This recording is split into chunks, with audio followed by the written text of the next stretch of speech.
പ്രപഞ്ചം എന്ന് പറയുന്നത് തന്നെയല്ലേ ദൈവം. ഇപ്പോൾ ആശ്രമത്തിൽ ഗുരു പറഞ്ഞിട്ടുള്ള ഒരു കാര്യം പറഞ്ഞു, അതായത് ഞാൻ നിങ്ങളോട് ക്ഷമിക്കും, പക്ഷേ പ്രപഞ്ചം നിങ്ങളോട് ക്ഷമിക്കില്ല എന്ന് ഗുരു പറഞ്ഞതായൊക്കെ കമന്റിൽ ഇങ്ങനെ പറഞ്ഞു.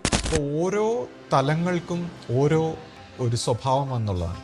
ഇപ്പോൾ നമ്മളിപ്പോൾ ആധ്യാത്മികമായിട്ടുള്ള ഒരു കാഴ്ചപ്പാടിൽ വളരെ മെറ്റീരിയലിസ്റ്റിക് ആയിട്ടുള്ള ഒരു തലം, പിന്നെ മെൻ്റലായിട്ടുള്ളൊരു തലം, സ്പിരിച്വൽ ആയിട്ടുള്ളൊരു തലം, അതിനുശേഷമാണ് ഈ ഡിവൈൻ ആയിട്ടുള്ള ഗോഡ്ലി ആയിട്ടുള്ള തലം. പിന്നെ ഞാൻ എപ്പോഴും നമ്മുടെ ഗുരുമാർഗത്തെക്കുറിച്ചുള്ള കാര്യങ്ങളാണ് ചോദിക്കുന്നത്. അപ്പോൾ ചോദിക്കുന്ന സമയത്ത് ശ്രീ പലപ്പോഴും പറയാറുണ്ട്, ഇപ്പോൾ നമ്മുടെ രണ്ടാമത് ഗുരുസ്ഥാനത്തിരിക്കുന്ന അഭിവന്ദ്യ ശിഷ്യപൂജിത ഗുരുവിനെ കുറിച്ചുള്ള കാര്യങ്ങൾ ചോദിക്കാൻ പറയാറുണ്ട്. അപ്പോൾ ഞാൻ വിചാരിക്കുന്നത് പല പ്രാവശ്യവും ഞാൻ ഈ ചോദ്യം തന്നെ ചോദിക്കുന്നത്. ഒരു ആശ്രമ സ്വഭാവത്തിലൊക്കെ വരുമ്പോൾ ഒരു ഗുരു ഉണ്ടെങ്കിൽ അവിടെ നമ്മൾ വളരെ വിധേയപ്പെട്ട്, നമ്മൾ അവിടെ ക്ഷത്രിയ സ്വഭാവവും ഭരണവും ലീഡർഷിപ്പും ഒക്കെ ഉണ്ടാകുമ്പോഴും എപ്പോഴും ഗുരു ആണ് ഇതിൻ്റെ അധികാരി, അല്ലെങ്കിൽ ഗുരുവിന് വിധേയപ്പെട്ടുകൊണ്ട് നിൽക്കേണ്ട ഒരു സ്വഭാവം. അത് ആരുടെയെങ്കിലും കുഴപ്പം ഉണ്ടായിട്ടല്ല ഞാൻ പറയുന്നത്, ആർക്കെങ്കിലും അങ്ങനെ കുഴപ്പം ഉണ്ടെന്നോ ഒന്നുമല്ല. ഞാൻ പറയുന്നത് ഇതുപോലുള്ള സുപ്രീം ഗുരുക്കന്മാരുടെ കൂടെ നിന്ന് പ്രവർത്തിക്കാൻ ഒരു അല്പം പാടാണ്. പക്ഷേ ഈ പ്രസ്ഥാന സ്വഭാവത്തിൽ, ഈ ലോക നന്മയ്ക്ക് വേണ്ടി ആ ദൈവികമായ ഒരു സ്വഭാവത്തിൽ അത് അങ്ങനെ തന്നെ പ്രവർത്തിച്ചേ പറ്റൂ. അത് അങ്ങനെ പ്രവർത്തിച്ചില്ലെങ്കിൽ അതങ്ങനെ പ്രവർത്തിപ്പിക്കും. ഈ പ്രകൃതി അത് പ്രവർത്തിപ്പിക്കും. ആ പ്രകൃതിയുടെ പ്രവർത്തനത്തിലേക്കൊക്കെ വരുമ്പോൾ അത് പിന്നെ താങ്ങാൻ പറ്റാത്ത ഒരു രീതിയിലാവും, ഗുരു പറഞ്ഞതുപോലെ. ശ്രീ എപ്പോഴും പറയാറില്ലേ, അറിവില്ലാത്ത പരമ്പരയെന്ന് ഇടയ്ക്ക് ഇങ്ങനെ സംസാരിക്കുന്നതിൻ്റെ ഇടയിൽ പറയാറുണ്ട്. അപ്പോൾ ഒരുപാട് അറിവുള്ള ആൾക്കാർ നമ്മുടെ പരമ്പരയിലുണ്ടല്ലോ. അപ്പോൾ അവർ ചിന്തിക്കത്തില്ലേ, ശ്രീക്ക് എന്താ അത്ര വലിയ അറിവാണോ? അപ്പോൾ അങ്ങനെ നമ്മൾ ഏകപക്ഷീയമായിട്ട് അറിവില്ലാത്തൊരു പരമ്പര എന്ന് പറയുമ്പോൾ അത് ശരിയാണോ ശ്രീ?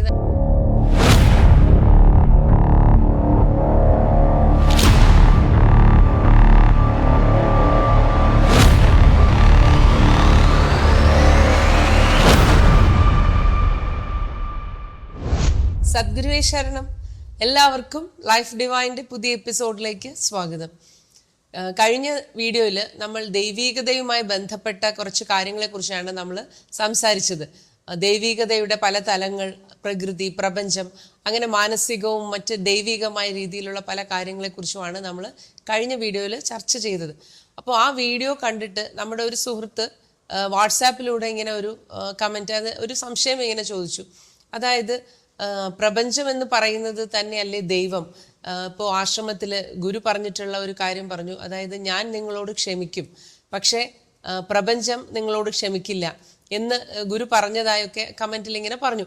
അപ്പോൾ എന്താണ്, പലരോടും സംശയം ചോദിച്ചെങ്കിലും അപ്പോൾ ഈ പ്രപഞ്ചം, യൂണിവേഴ്സ് എന്ന് പറയുന്നത് തന്നെയല്ലേ ദൈവം, അത് തന്നെയല്ലേ ഗുരു എന്നൊക്കെ ആണ് ആ കമൻറ്റിൽ ചോദിച്ചത്. അപ്പോൾ അതിനെക്കുറിച്ചാണ് ഇന്നത്തെ വീഡിയോയിൽ നമ്മൾ സംസാരിക്കാൻ പോകുന്നത്. പക്ഷെ അവിടെ ഗുരു പറഞ്ഞത്, ഞാൻ നിങ്ങളോട് ക്ഷമിച്ചാലും പ്രകൃതി നിങ്ങളോട് ക്ഷമിക്കില്ല എന്നുള്ള വാക്കാണ് ഗുരു ഉപയോഗിച്ചത്. അത് പ്രപഞ്ചം എന്നുള്ളൊരു വാക്കല്ല ഗുരു ഉപയോഗിച്ചത്, പ്രകൃതി എന്നാണ്. അപ്പോൾ അപ്പോൾ എന്താണ് ഇതൊക്കെ തമ്മിലുള്ള വ്യത്യാസം? അപ്പോൾ അവരുടെ ആ ഒരു കമൻറ്റിനുള്ള ഒരു മറുപടി ശ്രീ ഒന്ന് പറയാമോ? സദ്ഗുരുവേ ശരണം.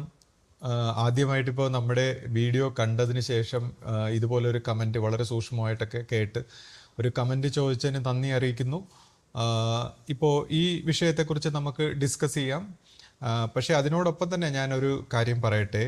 നമ്മളിപ്പോൾ ഇതുപോലുള്ള ചോദ്യങ്ങൾ അല്ലെങ്കിൽ ഇതുപോലുള്ള കാര്യങ്ങളിൽ കൂടുതൽ ഇതിൻ്റെ പിറകെ ഒന്നും പോകാതിരിക്കുന്നതാണ് നല്ലത്. കാരണം ഇത്തരം സംശയങ്ങൾ കുറിച്ച് നമ്മൾ ചിന്തിക്കുമ്പോൾ നമ്മളിപ്പോൾ പ്രധാനമായിട്ട് നമ്മൾ ചിന്തിക്കേണ്ടത് നമ്മുടെ നിത്യ ജീവിതത്തിൽ, നമ്മുടെ റിലേഷൻഷിപ്പിൽ, നമ്മുടെ വീട്ടിൽ, നമ്മുടെ കർമ്മ മേഖലയിൽ, നമ്മുടെ ആധ്യാത്മിക ജീവിതത്തിലൊക്കെ നമുക്ക് മുന്നോട്ട് പോകാനുള്ള തടസ്സങ്ങളെക്കുറിച്ചും അല്ലെങ്കിൽ അതിനുമായിട്ട് ബന്ധപ്പെട്ട കാര്യങ്ങളായിരിക്കണം നമ്മൾ ഫോക്കസ് ചെയ്യേണ്ടത്. നമ്മുടെ ഡയറക്റ്റ് ആയിട്ടുള്ള കാര്യങ്ങളിലേക്ക് നമ്മൾ ഫോക്കസ് ചെയ്താലേ നമുക്ക് ആധ്യാത്മികമായിട്ടുള്ള ഒരു പരിണാമം, ശരിയായിട്ടുള്ള ഒരു പരിണാമം ഉണ്ടാവുകയുള്ളൂ. അതേസമയം നമ്മൾ മറ്റ് വളരെ വിദൂരമായ ഫിലോസഫിക്കലായിട്ടുള്ള കാര്യങ്ങളിൽ ശ്രദ്ധിക്കുമ്പോൾ ഒരർത്ഥത്തിൽ നമ്മളെ വഴിതെറ്റിക്കുകയാണ്. നമ്മുടെ മനസ്സെന്ന് പറയുന്ന ഈ ഒരു എൻറ്റിറ്റി, മനസ്സിലൂടെ പല പല ശക്തികളും അല്ലെങ്കിൽ പല പല സൂക്ഷ്മ സ്വഭാവത്തിലുള്ള പ്രവർത്തനങ്ങളൊക്കെ ഉണ്ട്. മനസ്സൊരു ആൻറ്റിന പോലെ പ്രവർത്തിക്കുകയാണ്. അപ്പോൾ നമ്മുടെ വഴി തെറ്റിക്കാൻ വേണ്ടി നമ്മുടെ തലയിൽ തന്നെ പലതരത്തിലുള്ള സംശയങ്ങളൊക്കെ കൊണ്ടിട്ട് തരും. അപ്പോൾ നമ്മൾ അതിൽ കുടുങ്ങി അതിൻ്റെ പിറകെയൊക്കെ പോയി നമ്മുടെ ജീവിതം വ്യർത്ഥമാക്കും. അപ്പോൾ നമ്മൾ കറക്റ്റായിട്ടുള്ള സംശയങ്ങൾ ചോദിക്കുന്നതിനെക്കുറിച്ച് അല്ലെങ്കിൽ അതിലേക്ക് നമ്മൾ ഫോക്കസ് ചെയ്യണം. അല്ലെങ്കിൽ ഒരുപാട് ഇതുപോലുള്ള സംശയങ്ങളുടെ പിറകെ പോയാൽ നമുക്ക് മാനസികമായിട്ടുള്ള പലതരത്തിലുള്ള ബുദ്ധിമുട്ടുകളും നമ്മുടെ നിത്യജീവിതത്തിലെ മറ്റ് കാര്യങ്ങളെല്ലാം പിറകോട്ടായി പോകും. ഇപ്പോൾ ആധ്യാത്മിക രംഗത്തെന്ന് പറയുമ്പോൾ നമ്മളിങ്ങനെ സംശയങ്ങൾ ചോദിച്ചുകൊണ്ടല്ല, നമ്മൾ ആധ്യാത്മികമായി ഉണർന്നുകൊണ്ടാണ് ഇതെല്ലാം തെളിച്ചെടുക്കേണ്ടത്. അപ്പോൾ ആധ്യാത്മികമായിട്ട് നമ്മൾ കൂടുതൽ കൂടുതൽ നമ്മുടെ ബോധമണ്ഡലത്തിൽ ഉണർന്നുകൊണ്ടാണ് എല്ലാം തെളിയിച്ചെടുക്കേണ്ടത്. ഇപ്പോൾ ഭൗതികമായ രംഗത്ത് നമ്മൾ ഇതുപോലെ ചോദ്യം ചോദിച്ച് മനസ്സിലാക്കിയ ഒരു ശീലം വെച്ചിട്ടാണ് നമ്മളിങ്ങനെ ചോദിക്കുന്നത്. ഭൗതികമായ കാര്യങ്ങളെല്ലാം നമ്മൾ ചോദിച്ച് മനസ്സിലാക്കുന്ന പോലെ ആത്മീയ കാര്യങ്ങൾ അങ്ങനെയല്ല മനസ്സിലാക്കേണ്ടത്. സ്വയം ഇത് ഉണർന്നുണർന്നു വരണം.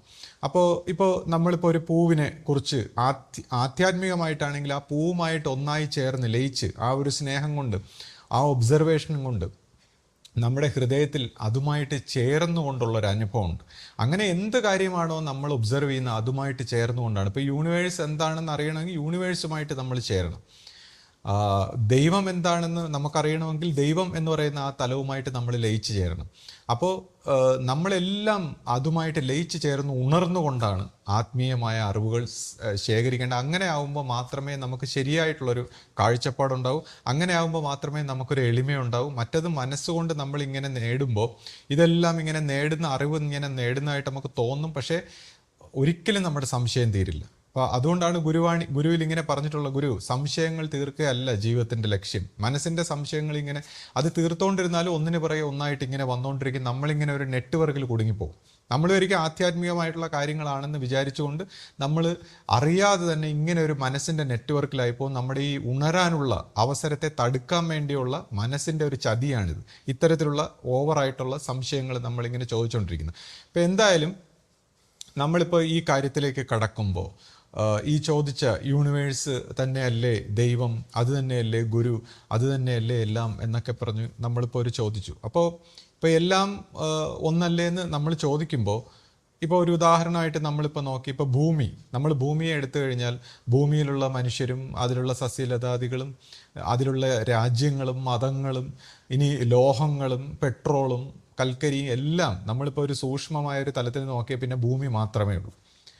അപ്പോൾ ഏറ്റവും ഉയർന്ന ഒരു തലത്തിൽ പോയി നോക്കിക്കഴിഞ്ഞാൽ ഭൂമി മാത്രം, ഇതെല്ലാം ഭൂമിയാണ്. ഇവിടെ ഉണ്ടാക്കിയ ബിൽഡിങ്സും പിന്നെ താജ്മഹലും ഈഫൽ ടവറും എല്ലാം ഭൂമിയാണ്. പാർലമെൻറ്റും എല്ലാം ഭൂമി മാത്രമേ ഉള്ളൂ സ്പേസിൽ നിന്ന് നോക്കിക്കഴിഞ്ഞാൽ. പക്ഷേ ഇവിടെ വരുമ്പോൾ ഇതെല്ലാം സെപ്പറേറ്റ് ആണ്. അപ്പോൾ യഥാർത്ഥത്തിൽ ഇത് ഭൂമി മാത്രമേ ഉള്ളൂ. നമ്മൾ ഈ മനുഷ്യൻ ചെയ്തു വെച്ചേക്കുന്ന എല്ലാ സ്വർണവും രത്നവും മണിയും എല്ലാം ഭൂമിയാണ്. അല്ലെങ്കിൽ ഇപ്പോൾ ആ രീതിയിൽ ഇപ്പോൾ അതിന് ഓരോ അർത്ഥങ്ങളുണ്ടെന്നാണ് പറയുന്നത്. അപ്പോൾ ആ രീതിയിൽ നമുക്ക് മനസ്സിലാവുന്നില്ല. ഇപ്പോൾ ലോഹങ്ങൾ തന്നെ, ഇപ്പോൾ ഇരുമ്പും സ്വർണവും ഒക്കെ അതിനകത്ത് പല ഷേപ്പിൽ പല പല കാര്യങ്ങൾ ഉണ്ടാക്കി വയ്ക്കുമ്പോൾ അതിനെല്ലാം ഓരോ ധർമ്മമാണ്, പല ധർമ്മമാണ്. എല്ലാം ഒരേപോലെ അല്ല, എല്ലാം ഒന്നല്ലേ എന്ന് ചോദിച്ചാൽ അതുപോലെ അല്ല.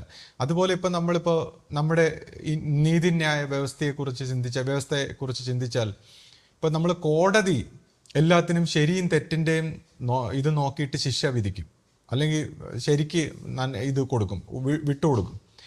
പക്ഷേ നമ്മുടെ പ്രസിഡന്റ് അതിന് മേളിലുണ്ട്, ഇപ്പോൾ ശരിയും തെറ്റിനെയൊക്കെ മാപ്പ് കൊടുക്കും. ഇപ്പോൾ വേണമെങ്കിൽ കോടതി പ്രകൃതിയും ഈ പ്രസിഡന്റ് ദൈവവും എന്ന് വേണമെങ്കിൽ നമുക്ക് പറയാം. ദൈവം മാപ്പ് കൊടുക്കുന്നു, ആ രീതിയിലൊക്കെ ചിന്തിക്കുമ്പോൾ അപ്പോൾ ഇതിൻ്റെ അർത്ഥം എന്താണ്? ഇപ്പോൾ ഓരോ തലങ്ങൾക്കും ഓരോ ഒരു സ്വഭാവം എന്നുള്ളതാണ്. ഇപ്പോൾ നമ്മളിപ്പോൾ ആധ്യാത്മികമായിട്ടുള്ള ഒരു കാഴ്ചപ്പാടിൽ വളരെ മെറ്റീരിയലിസ്റ്റിക് ആയിട്ടുള്ള ഒരു തലം, പിന്നെ മെൻ്റലായിട്ടുള്ളൊരു തലം, സ്പിരിച്വൽ ആയിട്ടുള്ളൊരു തലം, അതിനുശേഷമാണ് ഈ ഡിവൈൻ ആയിട്ടുള്ള ഗോഡ്ലി ആയിട്ടുള്ള തലം. അപ്പോൾ മിക്കവാറും നമ്മൾ ഈ ലോകത്ത് കാണുന്ന മതസ്വഭാവത്തിൽ അല്ലെങ്കിൽ മറ്റ് ആരാധനാ സ്വഭാവത്തിലൊക്കെ ഈ സ്പിരിച്വലായിട്ടും മെൻ്റലായിട്ടുള്ള തലത്തിലുള്ള അസ്തിത്വങ്ങളെയാണ് ദൈവമെന്ന് പറഞ്ഞ് പൊതുവെ എല്ലാവരും ആരാധിക്കുകയും അതിൻ്റെ പിറകെ പോകുന്നത്. യഥാർത്ഥ ഡിവൈൻ ആയിട്ടുള്ള സുപ്രീമായിട്ടുള്ള ഗോഡായിട്ടുള്ള തലങ്ങളെക്കുറിച്ച് അധികം ആൾക്കാർ അങ്ങനെ അല്ലെങ്കിൽ പൊതുജനങ്ങൾ സംസാരിക്കാറില്ല. അത് ഗുരുമാർഗങ്ങളിലൂടെ മാത്രം വെളിപ്പെട്ട് കിട്ടുന്ന ഒരു സത്യമാണ്. ഈ പ്യുവർലി ഗോഡ്ലി ആയിട്ടുള്ള തലങ്ങളിലേക്ക് ടച്ച് ചെയ്യുന്ന സംഭവം നമ്മുടെ ഈ എക്സിസ്റ്റൻസിൽ കാണാറില്ല. എക്സിസ്റ്റൻസിലുള്ള എല്ലാ ആരാധനാക്രമങ്ങളും ഒന്നീ മെൻ്റൽ അല്ലെങ്കിൽ സ്പിരിച്വൽ ആയിട്ടുള്ള തലങ്ങളെക്കുറിച്ചാണ് എല്ലാവരും സംസാരിക്കുന്നത്. ഇപ്പോൾ യൂണിവേഴ്സ് എന്ന് പറയുമ്പോൾ സൃഷ്ടിക്കപ്പെട്ടത്, അല്ലെങ്കിൽ പ്രപഞ്ചം എന്ന് പറയുമ്പോൾ സൃഷ്ടിക്കപ്പെട്ടത്, പ്രകൃതി എന്ന വാക്ക് തന്നെ പ്രകൃതി, നേരത്തെ സൃഷ്ടിക്കപ്പെട്ടത്. അപ്പോൾ നേരത്തെ സൃഷ്ടിക്കപ്പെട്ടത്, ഈ നേരത്തെ എങ്ങനെയാണ് ഇത് സൃഷ്ടിക്കപ്പെടുന്നത് ഈ പ്രകൃതി? അപ്പോൾ അതെന്താണ് അതിൻ്റെ പ്രകൃതി ഇങ്ങനെ സൃഷ്ടിക്കപ്പെടാനുള്ള കാരണം എവിടെ ഇരിക്കുന്നു, എന്താണ് അതിൻ്റെ സോഴ്സ് എന്നൊക്കെ കണ്ടുപിടിക്കുന്നതാണ് ആത്മീയത. അപ്പോൾ അതുകൊണ്ട് തന്നെയാണ് നമ്മൾ പറയും ഈ സൃഷ്ടിക്കപ്പെട്ട ഈ കാര്യത്തിനെ അക്സെപ്റ്റ് ചെയ്യുക, ഇതിനെ എതിർക്കരുത്. കാര്യം ഇപ്പോൾ നമ്മുടെ മുമ്പിൽ പ്രസൻറ്റ് മൊമെൻറ്റിൽ നടക്കുന്ന കാര്യങ്ങളെ നമ്മൾ അക്സെപ്റ്റ് ചെയ്യുക, അതിനോട് യുദ്ധം ചെയ്യരുത്. അപ്പോൾ നമ്മൾ തോറ്റുപോകും. നമുക്ക് ഫ്യൂച്ചറിൽ എന്തെങ്കിലും മാറ്റം വരണമെങ്കിൽ ഈ സോഴ്സ് കോഡിനെ മാറ്റണമെന്നുള്ളതാണ്. നേരത്തെ സൃഷ്ടിക്കപ്പെട്ട പ്രകൃതിയുടെ കോഡ് എവിടെ ഇരിക്കുന്നു അത്രയും തലത്തിൽ പോയി നമ്മളതിനെ മാറ്റണം. അപ്പോൾ അക്സെപ്റ്റ് ചെയ്യുക എന്നൊക്കെ പറയുന്നതിൻ്റെ ഒരു മനഃശാസ്ത്രം ഇതാണ്. നമ്മുടെ ജീവിതത്തിനെ നമ്മൾ അതിനോട് അക്സെപ്റ്റ് ചെയ്യാതെ എതിർത്താൽ നമുക്ക് കോൺഫ്ലിക്റ്റ് കൂടിക്കൊണ്ടിരിക്കുന്നതിന് ഒരു മാറ്റം വരില്ല. അതേസമയം മാറ്റം വരണമെങ്കിൽ അക്സെപ്റ്റ് ചെയ്തുകൊണ്ട് നമ്മൾ ഫ്യൂച്ചറിലേക്ക് ഒരു മാറ്റത്തിന് വേണ്ടി നമ്മൾ സങ്കല്പം അല്ലെങ്കിൽ പ്രാർത്ഥന അല്ലെങ്കിൽ നമ്മൾ ആ രീതിയിൽ എത്തിക്കാൻ നമുക്ക് കഴിയണമെന്നൊക്കെയുള്ള അർത്ഥത്തിലാണ്. അപ്പോൾ എന്തായാലും ഈ ശരിയും തെറ്റും പറയുന്ന അല്ലെങ്കിൽ ദ്വന്ദ്വഭാവത്തിലുള്ള ഒരു യൂണിവേഴ്സ് എന്ന് പറയുന്ന ഒരു തലം, അതിനെ പ്രപഞ്ചം എന്നൊക്കെ പറയുന്ന അതിനെയാണ് പലരും ഇന്നിപ്പോൾ പുതിയൊരു ദൈവം എന്നൊക്കെ പറയുമ്പോൾ, ഞാൻ പറഞ്ഞില്ലേ നേരത്തെ ഈ ദേവ സ്വഭാവം തൊട്ട് ഈ യൂണിവേഴ്സലായിട്ടുള്ള ഹയസ്റ്റ് ആയിട്ടുള്ള തലം വരെ ദൈവം എന്നൊക്കെ പറയുന്നു. പക്ഷേ അതിനും അപ്പുറത്തുള്ള ഡിവൈൻ ആയിട്ടുള്ള തലം, ഗോഡ് ഈസ് ലവ് എന്നൊക്കെ പറഞ്ഞ ആ ലവ് എന്ന് പറയുന്ന സ്റ്റേറ്റിലാണ് അത് തുടങ്ങുന്നത്. അപ്പോൾ ഈ ലവ് എന്ന് പറയുന്ന ആ ഹയസ്റ്റ് ഗോഡിൻ്റെ സ്ഥലത്ത് എല്ലാം അക്സെപ്റ്റബിളാണ്. അവിടെ നന്മ തിന്മയും ശരി, ആ തലത്തിലേക്ക് പിന്നെ ഈ നന്മ തിന്മ ഈ മൈൻഡിൻ്റെ ഡ്യുവലിറ്റിക്കൊന്നും സ്ഥാനമില്ല. അപ്പോൾ പ്യുവർലി ഗോഡായിട്ടുള്ള ആ ഗോഡ് എന്ന് പറയുന്ന തലം എല്ലാം ക്ഷമിക്കുന്നു, എല്ലാം ഒന്നിനോടും പിന്നെ താഴ്ന്നവനെന്നോ വലുതെന്നോ ചെറുതെന്നോ ശരിയെന്നോ തെറ്റെന്നോ ഇല്ലാതെ എല്ലാം ക്ഷമിക്കുന്ന നന്മയുടെ തലം. അതാണ് ഗുരു പറഞ്ഞത്, ഗുരു എല്ലാം ക്ഷമിക്കുന്നു. ഗുരു എല്ലാം ആ സുപ്രീം ഗോഡിൻ്റെ തലത്തിൽ നിന്ന് ക്ഷമിക്കുന്നു. പക്ഷേ നമ്മുടെ ഈ നമ്മൾ എക്സിസ്റ്റ് ചെയ്യുന്ന സ്ഥലം ഡ്യുവലിറ്റിയുടെ തലമാണ്, ദ്വന്ദ്വങ്ങളുടെ തലമാണ്. അവിടെ എല്ലാത്തിനും ശരിക്കും തെറ്റിനും എല്ലാം അതിനെ കോമ്പൻസേറ്റ് ചെയ്യാനുള്ള ലോസ് ഉണ്ട്, നിയമങ്ങളുണ്ട്. ഇപ്പം നമ്മളൊരു തെറ്റ് ചെയ്യുമ്പോൾ, ഇപ്പോൾ കർമ്മ എന്ന് പറയുമ്പോൾ തെറ്റ് ചെയ്യുമ്പോൾ നമ്മളതിനെ കഷ്ടപ്പെടുത്തുക എന്നുള്ളതല്ല അതിൻ്റെ കർമ്മയുടെ ഉദ്ദേശം. നമ്മൾ ആ ഒരു തെറ്റ് ചെയ്യുമ്പോൾ നമ്മുടെ സോള് ഇമ്മീഡിയറ്റ്ലി ആ തെറ്റിനെ കഴുകിക്കളയാൻ ശ്രമിക്കും. അതിന് നമുക്കൊരു നെഗറ്റീവായിട്ടുള്ള അനുഭവം തന്ന് നമ്മുടെ ജീവനിന്ന് ആ തെറ്റിനെ കഴുകിക്കളയാൻ ശ്രമിക്കും. അല്ലെങ്കിൽ ആ തെറ്റിനെ എന്താണ് ആ തെറ്റെന്നുള്ളത് പഠിച്ച് നമ്മൾ അതിനേക്കാൾ ഉയരത്തിലെത്താൻ ശ്രമിക്കുന്നതാണ് ഈ കർമ്മ എന്ന് പറയുന്നത്.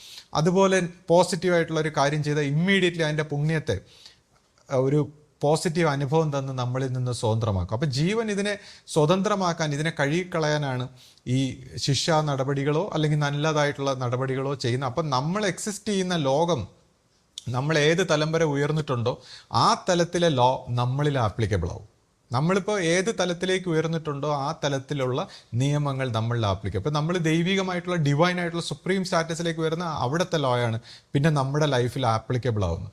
അപ്പോൾ ഗുരുക്കന്മാരെ സംബന്ധിച്ച് അങ്ങനെയാണ്. അതേസമയം നമ്മളെ സംബന്ധിച്ച് നമ്മൾ ഏത് തലത്തിൽ നിൽക്കുന്നോ അതിൻ്റെ ലോസൊക്കെ നമ്മളിൽ ആപ്ലിക്കബിൾ ആവുന്നു. അതുകൊണ്ടാണ് ഗുരു പറഞ്ഞത്, ഞാൻ ക്ഷമിക്കുന്നു, പക്ഷേ നിങ്ങൾ നിൽക്കുന്ന ആ പ്രകൃതിയുടെ പ്രപഞ്ചത്തിൻ്റെ തലത്തിൽ നിന്നുകൊണ്ട് നിങ്ങൾക്ക് എന്താണോ ശരിയോ തെറ്റോ അതിൻ്റെയൊക്കെ പ്രതിപ്രവർത്തനങ്ങൾ ഉണ്ടാകുന്നു. അപ്പോൾ ആ പ്രതിപ്രവർത്തനങ്ങളിൽ നിന്നെല്ലാം കരകയറി രക്ഷപ്പെടണമെങ്കിൽ ഈ പറയുന്ന സുപ്രീം ഗോഡിനെ ശരണം പ്രാപിച്ചുകൊണ്ട് എങ്ങനെ മുന്നേറണം എന്നുള്ള കാര്യങ്ങളെല്ലാം നമ്മൾ ഗുരുമാർഗങ്ങളിലൂടെയൊക്കെ ഷെയർ ചെയ്യാറുണ്ട്. പിന്നെ ഞാൻ എപ്പോഴും നമ്മുടെ ഗുരുമാർഗത്തെക്കുറിച്ചുള്ള കാര്യങ്ങളാണ് ചോദിക്കുന്നത്. അപ്പോൾ ചോദിക്കുന്ന സമയത്ത് ശ്രീ പലപ്പോഴും പറയാറുണ്ട്, ഇപ്പോൾ നമ്മുടെ രണ്ടാമത് ഗുരുസ്ഥാനത്തിരിക്കുന്ന അഭിവന്ദ്യ ശിഷ്യപൂജിത ഗുരുവിനെ കുറിച്ചുള്ള കാര്യങ്ങൾ ചോദിക്കാൻ പറയാറുണ്ട്. അപ്പോൾ ഞാൻ വിചാരിക്കുന്നത് പല പ്രാവശ്യവും ഞാൻ ഈ ചോദ്യം തന്നെ ചോദിക്കുന്നുണ്ടല്ലോ, പക്ഷെ ശ്രീ പറയുന്നു അത് വീണ്ടും ചോദിക്കാൻ. അപ്പോൾ ഞാൻ അതുകൊണ്ട് തന്നെ ഇപ്പോൾ വീണ്ടും ചോദിക്കുകയാണ്. അപ്പോൾ എനിക്കുള്ള സംശയം എന്താണെന്ന് വെച്ചാൽ, എന്തുകൊണ്ടാണ് ശ്രീ രണ്ടാമത്തെ ഗുരുസ്ഥാനത്തെക്കുറിച്ച് ചോദിക്കാൻ എപ്പോഴും എൻ്റെ അടുത്ത് പറയുന്നത്? എന്തുകൊണ്ട് ആ ചോദ്യം എപ്പോഴും ഉൾപ്പെടുത്താൻ പറയാറുണ്ടല്ലോ, അതെന്തുകൊണ്ടാണ്? ഇപ്പം നമ്മുടെ ഗുരു പരമ്പര സുപ്രീം ഗോഡിൽ നിന്നുള്ള വാക്ക് കിട്ടിയിട്ടുള്ള ഒരു പരമ്പരയാണെന്നുള്ള രീതിയിൽ വളരെ അധികം ഒരു അഭിമാനവും സന്തോഷവും ഒക്കെയുള്ള ഒരു പരമ്പരയാണ് നമ്മൾ. പക്ഷേ എന്നാലും നമ്മുടെ ഗുരു പരമ്പരയിൽ തന്നെ ഇപ്പോൾ ഈ ഒരു സെക്കൻഡ് ഗുരുവിൻ്റെ സ്ഥാനം അല്ലെങ്കിൽ ആ ഒരു കാലഘട്ടത്തിൽ വന്ന ഒരു മിസ്റ്റേക്ക്, അത് പഴയ തലമുറയിൽ നിന്ന് സംഭവിച്ച ഒരു മിസ്റ്റേക്ക്, ഇതിനെ എത്രത്തോളം സ്വീകരിക്കണം? കാരണം ആദ്യ ഗുരുവിൻ്റെ കൂടെ നിന്നവരെ സംബന്ധിച്ച് അവരുടെ കൂടെ നിന്ന് വന്ന ഒരാൾ ഈ ഗുരുസ്ഥാനത്തിലേക്ക് ഉയർന്നു വന്നപ്പോൾ അതിനെ സ്വീകരിക്കാൻ കഴിയാത്തതിൽ സംഭവിച്ചു പോയൊരു മിസ്റ്റേക്ക്, അത് വലിയ ഒരു മിസ്റ്റേക്കാണ്. അപ്പോൾ ആ മിസ്റ്റേക്കിൻ്റെ ഒരു ഭാഗം തിരിച്ചറിഞ്ഞ് അത് തിരുത്തിയെടുക്കണമെന്നുള്ളൊരു ഉദ്ദേശത്തിലാണ് ഞാനിത് വീണ്ടും ആശയം കൊണ്ട് ചോദിപ്പിക്കുന്നത്. പലരും എന്നോട് ചോദിച്ചു, നിങ്ങൾ ഈ കഴിഞ്ഞ കാര്യം തന്നെ വീണ്ടും എന്താ പറഞ്ഞുകൊണ്ടിരിക്കുന്നത്, അല്ലെങ്കിൽ നിങ്ങൾ എന്തിനാണ് ഇത് കുത്തിപ്പൊക്കുന്നത്, അല്ലെങ്കിൽ നിങ്ങൾക്കിനി ഇത് മറന്നൂടെ, അല്ലെങ്കിൽ കഴിഞ്ഞൂടെ എന്നൊക്കെ എന്നോട് പല രീതിയിൽ പലരും ചോദിക്കാറുണ്ട്. പക്ഷേ ഞാനിത് വളരെ സീരിയസ് ആയിട്ടുള്ള, വളരെ ഇതൊരു എത്ര പറഞ്ഞാലും ഇതൊരു കടക്കൽ, ഇതിനെ തകർക്കാൻ ശ്രമിച്ച ഒരു വലിയ മിസ്റ്റേക്കാണ്. അപ്പോൾ ഇതിനെ നമ്മൾ തിരുത്തി മുന്നോട്ട് കൊണ്ടുപോകണമെന്നുള്ളതാണ്. ഒരു ഗുരുമാർഗത്തിൻ്റെ ഭാഗത്ത് വരുമ്പോൾ ഇതിനെ തിരുത്തിക്കൊണ്ടുപോകാൻ ഇപ്പോൾ പലരും എന്നോട് പറയാറുണ്ട്, ഇപ്പോൾ കഴിഞ്ഞത് കഴിഞ്ഞു, പഴയ ആൾക്കാരൊക്കെ അത് അവരെ എടുക്കാൻ പറ്റുന്നിടത്തോളം എടുത്തു, എല്ലാവരും വിട്ടേക്കട്ടെ, പോണവർ പോട്ടെ എന്നൊക്കെ പറഞ്ഞ് പല രീതിയിലുള്ള അഭിപ്രായങ്ങൾ ഞാൻ കേൾക്കാറുണ്ട്, ഞാനിങ്ങനെ സംസാരിക്കുമ്പോഴാണ്. പക്ഷേ എന്നെ സംബന്ധിച്ച് അങ്ങനെ പോണവർ പോട്ടെ എന്നൊക്കെ പറഞ്ഞ് അങ്ങനെ ഗുരുവിൻ്റെ ഈ പറയുന്ന ഒരു സീരിയസ് ആയിട്ടുള്ള ഒരു വിശ്വാസ സ്വഭാവത്തിൽ അല്ലെങ്കിൽ ഈ ഒരു സുപ്രീം ഗോഡിൻ്റെ ഈ പരമ്പരയിൽ വന്നവർ അങ്ങനെ പോണവർ പോട്ടെ എന്ന് പറഞ്ഞ് കളയേണ്ടതല്ല. അല്ലെങ്കിൽ ഈ പറഞ്ഞ പഴയ സന്യാസി സ്വഭാവത്തിലുള്ളവരും പഴയ വിശ്വാസ സ്വഭാവത്തിലുള്ളവരും എല്ലാം ആ പൂർണ്ണതയിലേക്ക്, അവരുടെ ജീവൻ എത്താൻ കഴിയുന്ന ആ പൂർണ്ണതയിലേക്ക് എത്തണം എന്നുള്ളൊരാഗ്രഹത്തിലാണ് ഞാൻ സംസാരിക്കുന്നത്. കാരണം ഞാൻ അതിനെക്കുറിച്ച് ചിന്തിക്കുമ്പോൾ ഇത്രയും വലിയൊരു അസുലഭമായ ഒരു ഭാഗ്യം, അവസരം, അത് വെറും മനസ്സിൻ്റെ ഒരു പറ്റിക്കലിലൂടെ അല്ലെങ്കിൽ മനസ്സിൻ്റെ ഒരു കള്ളത്തരത്തിലൂടെ, അറിവില്ലായ്മയിൽ നിന്ന് നമ്മളത് തട്ടിത്തെറിപ്പിക്കാമോ എന്നുള്ള അർത്ഥത്തിലാണ്. അപ്പോൾ ഇത് വലിയൊരു മിസ്റ്റേക്കാണ്, അത് തിരുത്താനുള്ള ഒരു അവസരം നമുക്കുണ്ട്. ഇപ്പം ഞാനൊക്കെ വെറും വേദാന്തവും പാണ്ഡിത്യവും ഒക്കെ പറഞ്ഞുകൊണ്ട് നടക്കുന്ന ഒരാളെന്ന് പറയാം. പക്ഷേ നമ്മുടെ ആശ്രമ സ്വഭാവത്തിൽ എത്രയോ ആൾക്കാർ, സന്യാസിമാരും ഗൃഹസ്ഥാശ്രമികളും ഒക്കെ എത്രയോ കർമ്മം ചെയ്ത് പ്രാർത്ഥിച്ച് വളരെയധികം ത്യാഗപ്പെട്ട് ജീവിച്ചിട്ടുള്ള ഒരുപാട് പേരുണ്ട്. അവരൊക്കെ സത്യം പറഞ്ഞാൽ ഈ ഒരു ഭാഗത്ത് വന്നിരുന്നെങ്കിൽ എത്ര ഉയർന്ന, ഒരുപക്ഷെ ബുദ്ധന്മാരായിട്ട് തീരേണ്ടവരാണ്. കാരണം ആ രീതിയിൽ ഉയർന്ന ഒരു സമൂഹമാണ് നമ്മുടെ കൂട്ടത്തിലുള്ളത്. ഇപ്പം തന്നെ പഴയ കാലത്ത് ഗുരുമാർഗങ്ങളിൽ എത്തുമ്പോൾ ഇങ്ങനെ പറയും, അതായത് ഒരു ഗുരുവിൻ്റെ അടുത്ത് എത്തുമ്പോൾ ഒരുപക്ഷെ ഗുരു ഒരു 12 കൊല്ലം ഗുരുവിനോടൊപ്പം നിന്ന് സേവനം ചെയ്ത് ഗുരുവിനെ ശുശ്രൂഷിച്ച് ഗുരു പറയുന്ന എല്ലാം കേട്ട് ഗുരുവിൻ്റെ ശാസനകളും വഴക്കുകളും ഒക്കെ കേട്ട് ഇങ്ങനെ പരുവപ്പെട്ട് വരണം. എന്നാൽ മാത്രമേ ഈ ആത്മവിദ്യയുടെ അല്ലെങ്കിൽ ആത്മസാക്ഷാത്കാരത്തിൻ്റെ തലത്തിലേക്ക് കടത്തി വിടുന്ന ആ ഒരു അല്ലെങ്കിൽ ആ ഒരു സത്യത്തിലേക്ക് പരിണമിക്കാനുള്ള ഒരു മെച്യൂരിറ്റി ഉണ്ടാവും. അപ്പോൾ 12 കൊല്ലം എന്ന് പറയുന്നത് ഏറ്റവും മികച്ച ശിഷ്യന് പോലും ഈ 12 കൊല്ലം ഗുരുവിൻ്റെ കൂടെയൊക്കെ നിന്ന് ഇങ്ങനെ പരുവപ്പെട്ടിട്ട് വേണം. അപ്പോൾ നമ്മളെ സംബന്ധിച്ച് ആദ്യ ഗുരുവിനോടൊപ്പം നിന്ന് വളരെ കാലം 12 കൊല്ലം കഴിഞ്ഞ് അതിനേക്കാൾ കൂടുതലൊക്കെ ചെലവഴിച്ച് ഒരുപക്ഷെ അവരിതിന് റെഡിയായി വന്നിരിക്കുകയായിരിക്കും. ആ സമയത്താണ് ഇപ്പോൾ ഒരു സെക്കൻഡ് ഗുരുവിൻ്റെ ഒരു കാലഘട്ടം വരുന്നത്. അപ്പോൾ ഒരുപക്ഷെ ഈ രൂപം മാറിയപ്പോൾ അവരത് തെറ്റിദ്ധരിച്ചു. പക്ഷേ ഈ രൂപം മാറുമ്പോൾ നമ്മൾ ചിന്തിക്കേണ്ടത് എന്താണെന്ന് വെച്ചാൽ ഇതൊരു ഗുരു പരമ്പരയായിട്ട് ഗുരു സ്റ്റാർട്ട് ചെയ്തതാണ്. അപ്പോൾ ഗുരുവിൻ്റെ ശരീരത്തിൽ ഉണ്ടായിരുന്ന കാലഘട്ടത്തിൽ ശിഷ്യപൂജിതയെ ഒരു പ്രത്യേക തലം വരെ വളർത്തിയെടുത്തു. ഇപ്പോൾ നമ്മൾ ചിന്തിക്കുന്ന ഒരു സ്പിരിച്വൽ ആയിട്ടുള്ള ഉയർച്ചകളെക്കാളൊക്കെ വളരെ വലിയൊരു തലത്തിൽ ഗുരു ശരീരത്തിൽ ഇരിക്കുമ്പോൾ തന്നെ ശിഷ്യപൂജിതയെ വളർത്തിയെടുത്തു. അതിനുശേഷം ഗുരു ആദിസങ്കല്പത്തിൽ ലയിച്ചതിന് ശേഷം ശിഷ്യപൂജിത പ്രാർത്ഥനയും ധ്യാനത്തിലും ഗുരുവിനെ മാത്രം ധ്യാനിച്ചുകൊണ്ടൊക്കെ പ്രാർത്ഥിച്ച് ആ സത്യത്തിലേക്കൊരു കണക്ഷന് വേണ്ടി വളരെ വലിയ തപസ്സിലൂടെയും വളരെ വലിയ ബുദ്ധിമുട്ടുകളിലൂടെയൊക്കെ കടന്നുപോയി ആ അവസ്ഥാ പൂർത്തീകരണം എന്നൊക്കെ പറയുന്ന ഒരു സ്റ്റേറ്റിലൂടെ പോയി തൻ്റെ വ്യക്തിത്വത്തെ സമൂലമായൊരു പരിവർത്തനം വന്ന് തൻ്റെ വ്യക്തിത്വവും തൻ്റെ ജീവിതവും ഇതെല്ലാം മാറി മറിഞ്ഞ് ആ പുതിയൊരു ലൈറ്റ് ഈ ശിഷ്യനിലേക്ക് അണഞ്ഞ് അതിനുശേഷം ഈ ശിഷ്യൻ ആ ലൈറ്റിൻ്റെ നിയന്ത്രണത്തിലായി. അപ്പോൾ അങ്ങനെ ഒരു ലൈറ്റിൻ്റെ നിയന്ത്രണത്തിലായി ആ ഗുരു ഇങ്ങനെയാണ് പ്രവർത്തിക്കുന്നത്. ഒരു ഗുരുവിന് ഇങ്ങനെ പ്രവർത്തിക്കാൻ കഴിയും. അപ്പോൾ ഇത് ഗുരു തുറന്നു വെച്ച് തന്ന പാതയാണ്, അല്ലാതെ ശിഷ്യപൂജിത തുറന്നു വെച്ച് തന്ന പാതയല്ല. ഇത് ഗുരു തുറന്നു വെച്ച ഒരു പാതയാണ്. അപ്പോൾ ഗുരുമാർഗത്തിലൂടെ ഈ മനുഷ്യ രൂപത്തിലുള്ള ആ മനുഷ്യൻ്റെ ഹൃദയത്തിലൂടെ ആ ഗുരുവിൻ്റെ പ്രകാശം വന്നുകൊണ്ട് മാത്രമേ ഈ ശിഷ്യന്മാരെ ഈ ഒരു തലത്തിലേക്ക് എത്തിക്കാൻ പറ്റുമെന്നുള്ള ഗുരുമാർഗത്തിൻ്റെ ആ ഒരു പാത ഗുരു തുറന്നു തന്നപ്പോൾ നമ്മൾ ഗുരുവിനെ വിസ്മരിച്ചിട്ട് നമുക്ക് തോന്നുന്ന പോലെ നമ്മുടെ ഒരു ആരാധന അല്ലെങ്കിൽ നമ്മുടെ സ്വന്തം ഇഷ്ടത്തിൽ അല്ലെങ്കിൽ നമ്മുടെ സ്വന്തം അഹങ്കാരത്തിൻ്റെ തൃപ്തിക്ക് യോജിച്ച രീതിയിലൊക്കെയുള്ള ആരാധനകളിലും അല്ലെങ്കിൽ അതുപോലത്തെ പ്രവർത്തനങ്ങളിലും ഒക്കെ മുഴുകുമ്പോൾ സംഭവിച്ച ഒരു തെറ്റ്, അത് വലിയ ഒരു തെറ്റാണ്. അപ്പോൾ ഈ പഴയ സ്വഭാവത്തിലുള്ളവരെല്ലാവർക്കും ഈ ഒരു ഗുരുവിൻ്റെ ആ ഒരു ദൈവികമായിട്ടുള്ള ആ ഒരു മഹിമയെ, ആ പ്രകാശത്തെ ഉൾക്കൊണ്ട് വീണ്ടും തിരിച്ച് ഇതിൻ്റെ മുമ്പിൽ കുമ്പിടേണ്ട ആവശ്യകത, അല്ലെങ്കിൽ ഈ 12 കൊല്ലം എന്നൊക്കെ പറയുന്ന ഈ ഗുരുക്കന്മാരുടെ മുമ്പിൽ കുമ്പിടേണ്ട അതിൻ്റെ ഒരു ആവശ്യകത, അങ്ങനെ കുമ്പിട്ട് സ്വന്തം വ്യക്തിത്വത്തിനും എല്ലാ സമൂലമായ പരിവർത്തനം വന്ന ആ സത്യമായ ദൈവമായ ആ സത്യത്തിലേക്ക് ലയിച്ച് നിന്നുകൊണ്ടാണ് ഇതറിയേണ്ടത്, ലയിച്ച് നിന്നുകൊണ്ടാണ് ഇത് അറിഞ്ഞ് ഉണർന്ന് വരേണ്ടത്. അപ്പോൾ അതിൻ്റെ ഒരു മിസ്റ്റേക്ക് ഇങ്ങനെ കാണുന്നത് കൊണ്ടാണ് ആ ഒരു മിസ്റ്റേക്കിൻ്റെ ഭാഗത്ത് നിന്ന് നമ്മുടെ പരമ്പര, ഒരുപക്ഷെ നമ്മുടെ പരമ്പര ഏതൊരു തലത്തിലേക്ക് ഇത്രയും ബുദ്ധന്മാർ, ഈ സന്യാസിമാരൊക്കെ ഈ ഗൃഹസ്ഥാശ്രമികളൊക്കെ ഒരു ബുദ്ധന്മാരുടെ തലത്തിലേക്ക് ഉണർന്ന് മറ്റൊരു രീതിയിൽ ഇപ്പോൾ പരിണമിച്ച് വരേണ്ടതായിരുന്നു. അപ്പോൾ അതിനെ റിട്ടാർഡ് ചെയ്യിപ്പിക്കുന്ന, അതിനെ തടുക്കുന്ന ഒരു രീതിയിലുള്ളൊരു പ്രവർത്തനം വന്നുപോയതുകൊണ്ടും അത് എത്രയെങ്കിലും പെട്ടെന്ന് അത് നമ്മൾ ഓരോരുത്തരും അവരവരുടെ ജീവിതചക്രത്തിന് മുമ്പ് തന്നെ അത് തിരുത്തിയെടുത്തുകൊണ്ട് പോകാൻ, കാര്യം ഇങ്ങനെ ഒരു മിസ്റ്റേക്ക് സംഭവിച്ചു കൂടാത്തതാണ്. അപ്പോൾ അങ്ങനെ ഒരു മിസ്റ്റേക്ക് തിരുത്തേണ്ട ഒരു ആവശ്യമുള്ളത് കൊണ്ടാണ് ഞാനിങ്ങനെ വീണ്ടും വീണ്ടും ഈ ഒരു വിഷയം തന്നെ സംസാരിക്കുന്നത്. കൂടാതെ അങ്ങനെ ഈ പഴയ സമൂഹത്തിലൊക്കെ ഉള്ളവരെല്ലാവരും കൂടെ നിൽക്കാതെ വരുമ്പോൾ പുതിയ തലമുറയെ കൊണ്ടുവരുമ്പോൾ, ഇപ്പോൾ പുതിയ തലമുറയെ കൊണ്ടുവരുമ്പോൾ നമ്മുടെ പരമ്പരയിൽ തന്നെ നോക്കിക്കഴിഞ്ഞാൽ പഴയ ആൾക്കാരായാലും പുതിയ ആൾക്കാരായാലും വിശ്വാസ സ്വഭാവത്തിലൊക്കെ വളരെ സമൂഹത്തിൽ നിലയും വിലയുമുള്ള അവർ കഴിവ് തെളിയിച്ചിട്ടുള്ള ലോകത്തിലൊക്കെ വലിയ അറിവുള്ള പഠിപ്പുള്ള വിദ്യാഭ്യാസവും എല്ലാം യോഗ്യതയുള്ള ഒരുപാട് പേരുണ്ട് ഈ പരമ്പരയിൽ. പക്ഷേ അതിൽ നിന്നൊക്കെ മാറ്റി നിർത്തി ദൈവം ഈ സാധാരണക്കാരനെ തിരഞ്ഞെടുക്കുന്നു എന്ന് പറയുന്ന പോലെ തന്നെ ഗുരു തിരഞ്ഞെടുത്തതും വെറും നമ്മൾ ഒന്നും അല്ലാത്ത ആൾക്കാരെയാണ്. എന്ന് വെച്ചാൽ അവരുടേതായ ഒരു രീതിയിൽ വ്യക്തിത്വമോ മറ്റു രീതിയിലൊന്നും സമൂഹത്തിൽ നിലയും വില ഒന്നും ഉണ്ടാക്കാത്ത ആൾക്കാരെ, സാധാരണക്കാരെ സെലക്ട് ചെയ്ത് ഗുരു ഏറ്റവും ഉയർത്തിക്കൊണ്ടുവരികയാണ്. അപ്പോൾ അവിടെ ഉണ്ടായിരിക്കേണ്ട, ആ പുതിയ തലമുറയിലൊക്കെ ഉണ്ടായിരിക്കേണ്ട ഒരു മനോഭാവം എന്തായിരിക്കണം? കാരണം നമ്മളിപ്പോൾ ഒരു വലിയ പ്രസ്ഥാനത്തിൽ, ഒരു ഗുരു സപ്പോർട്ട് ചെയ്യുന്ന ഒരു പ്രസ്ഥാനത്തിൽ ഒരുപാട് ആൾക്കാരെല്ലാം ഗുരുവിനെ അനുസരിക്കുന്ന ഒരു സ്വഭാവത്തിൽ നിൽക്കുമ്പോൾ നമുക്ക് പ്രൊമോട്ട് ചെയ്ത് നമ്മൾ ലോകത്തിലേക്കൊക്കെ വ്യാപിക്കുമ്പോൾ ഈ പ്രസ്ഥാനത്തിൻ്റെ ലേബലിലൊക്കെ നമ്മൾക്ക് വരുമ്പോൾ അത് നമ്മുടെ ഒരു കഴിവായിട്ടല്ല, അത് ഈ കളക്റ്റീവായിട്ടുള്ളൊരു സപ്പോർട്ടിൻ്റെ ഫലമായിട്ടുണ്ടാകുന്നതാണ്. അല്ലാതെ ഒരാൾ സ്വന്തമായിട്ടുള്ളൊരു രീതിയിൽ പ്രവർത്തിച്ച് വരുമ്പോൾ മാത്രമേ അത് എത്രമാത്രം ബുദ്ധിമുട്ടാണെന്ന് മനസ്സിലാവും. സ്വന്തം ഐഡൻറ്റിറ്റിയിലൊക്കെ പ്രവർത്തിച്ച് വരുമ്പോഴാണ് അതിൻ്റെ ബുദ്ധിമുട്ട് മനസ്സിലാവുന്നത്. പക്ഷേ ഒരു കളക്റ്റീവായിട്ടുള്ളൊരു പ്രസ്ഥാനത്തിൻ്റെ ഭാഗത്തു നിന്ന് ഗുരുവാണിത് സെലക്ട് ചെയ്ത് നമ്മളെ ഉയർത്തിയെടുക്കുന്നതെന്നൊക്കെ മനസ്സിലാക്കുമ്പോൾ ഈ പുതിയ തലമുറയിലുള്ളവർ എത്രമാത്രം എളിമയോടെ അല്ലെങ്കിൽ അതിനെ എത്രത്തോളം വിനയത്തോടെ പ്രവർത്തിച്ചെടുക്കണം എന്നൊക്കെയുള്ളൊരു കാര്യങ്ങൾ നമ്മളിതിപ്പോൾ തുറന്ന് പറയുമ്പോൾ കാര്യം ഇതെന്തോ ഒരു മിസ്റ്റേക്ക്. കാര്യം മുകളിൽ നിന്ന് തന്നെ ഈ പറയുന്ന സത്യത്തിൻ്റെ അല്ലെങ്കിൽ എളിമയുടെ വിനയത്തിൻ്റെയൊക്കെ ഒരു ഭാവം വന്നില്ലെങ്കിൽ ഈ പരമ്പരയുടെ ആ ഒരു മൊത്തത്തിലുള്ളൊരു വളർച്ചയെ അല്ലെങ്കിൽ മൊത്തത്തിലുള്ളൊരു സ്വഭാവത്തെ, സംസ്കാരത്തെയൊക്കെ അത് ബാധിക്കാൻ സാധ്യതയുണ്ട്. ഇപ്പോൾ നമ്മളിപ്പോൾ ഉദാഹരണമായിട്ടിപ്പോൾ നോക്കുമ്പോൾ ഡോക്ടർ മൻമോഹൻ സിംഗ്, അദ്ദേഹം സ്വന്തം പ്രവൃത്തി കൊണ്ട് അദ്ദേഹം ഒരു RBI റിസർവ് ബാങ്ക് ഗവർണർ വരെയായി. അദ്ദേഹത്തിന് എത്താൻ പറ്റുന്ന മാക്സിമം അതാണ്. എന്നാൽ അദ്ദേഹത്തിന് ഒരിക്കലും ഇന്ത്യയുടെ ഒരു പ്രധാനമന്ത്രി ആകാൻ കഴിയില്ല. അതിനുള്ളൊരു സപ്പോർട്ടോ അതിനുള്ളൊരു ജനസമ്മതിയോ അദ്ദേഹത്തിന് ഇല്ലായിരുന്നു. പക്ഷേ അദ്ദേഹം ഒരു പാർട്ടിയിൽ വന്നപ്പോൾ ഇപ്പോൾ സോണിയാഗാന്ധി അല്ലെങ്കിൽ ആ ഒരു കുടുംബത്തിൻ്റെ ഒരു സപ്പോർട്ടോടുകൂടി അദ്ദേഹം പ്രധാനമന്ത്രി സ്ഥാനത്ത് വന്നു, 2 പ്രാവശ്യം വന്നു. പക്ഷേ അദ്ദേഹം വളരെ ഇൻ്റലിജൻ്റ് ആയിട്ടുള്ള, എഡ്യൂക്കേറ്റഡ് ആയിട്ടുള്ള, ഒരു സംസ്കാര സമ്പന്നനായിട്ടുള്ള, എളിമയുള്ള ഒരു മനുഷ്യനായതുകൊണ്ട് അയാൾ എന്നും അത് ഓർമ്മിച്ചു. കാര്യം അദ്ദേഹത്തിന് പ്രൈം മിനിസ്റ്റർ ആകാൻ പറ്റില്ല എന്ന് അദ്ദേഹത്തിന് അറിയാം.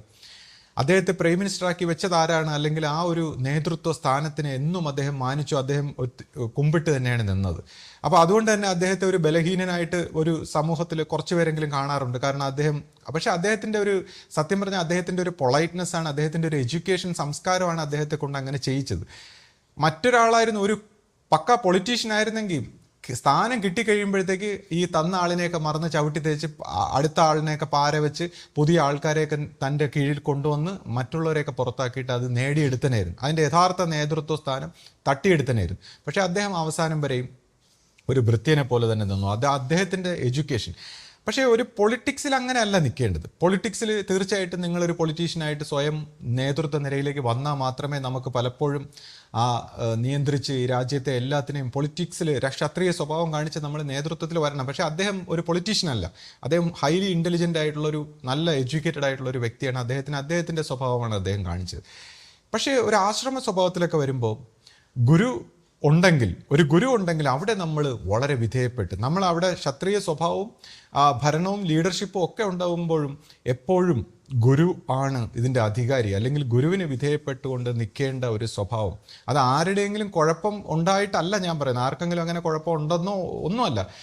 എപ്പോഴും ഇങ്ങനെ ആയിരിക്കണമെന്ന് ഓരോ സ്ഥാനത്തും ഉള്ളവർ, അതായത് നമ്മുടെ ഇപ്പോൾ എല്ലാ രംഗത്തും, ഇപ്പോൾ സന്യാസ സ്വഭാവത്തിലായാലും ഗൃഹസ്ഥാശ്രമി സ്വഭാവത്തിലായാലും എവിടെയായാലും ഈ ആശ്രമ സ്വഭാവത്തിൽ ഈ സ്ഥാനങ്ങളെല്ലാം ഇത് ഗുരു തന്നതാണെന്നുള്ളൊരു ബോധ്യത്തിൽ, ആ ഒരു എളിമയുടെ ഭാഗത്ത് എല്ലാ സ്വഭാവത്തിലും എല്ലാവരും, ഓരോ വ്യക്തികളും ആ ഒരു രീതിയിൽ പ്രവർത്തിച്ച് വന്നില്ലെങ്കിൽ താഴോട്ടുള്ള ഒരു സ്വഭാവത്തിൽ ഈ പറയുന്ന ഇതിൻ്റെയൊക്കെ കുഴപ്പം, അല്ലെങ്കിൽ നമ്മൾ എന്തെങ്കിലും ഒരു സ്വന്തം എന്നുള്ള രീതി, അല്ലെങ്കിൽ ഒരു